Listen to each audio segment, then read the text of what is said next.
কি দেখে মনে হচ্ছে তো পুরো দক্ষিণেশ্বরের মন্দির?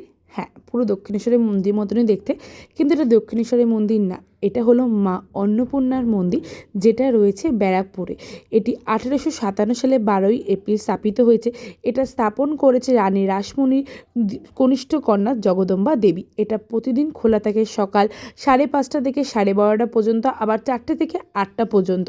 এখানে মাকে কিন্তু প্রতিদিন নতুন নতুন বেনারসি শাড়ি পরে পুজো করা হয়। আর এখানে সবথেকে আশ্চর্যের বিষয় কী জানো? মাকে এখানে মাছ ভোগ দিয়ে পুজো দেওয়া হয়। ভাত ডাল মাছ দিয়ে পুজো দেওয়া হয়। এখানে তোমরা ভোগও খেতে পারবে, যেখানে তোমরা নিরামিষ ভোগ পাবে আর মাছ ভোগ পাবে। মাছ ভোগের দাম হলো 180 টাকা, যেটা খাওয়ার জন্য আগের দিন তোমাকে বলতে হবে ফোন করে। আর নিরামিষ ভোগ যেদিন যাবে সেদিনই তোমরা কিন্তু পেয়ে যাবে। সোম থেকে শুক্র শুধু মাছ ভোগ দেওয়া হয়, বাকি দিন নিরামিষ। আর এখানে কিন্তু 6টি শিব ঠাকুরও নির্মিত রয়েছে, সেটা কিন্তু তোমার 3.5 ফুট করে উচ্চতা রয়েছে।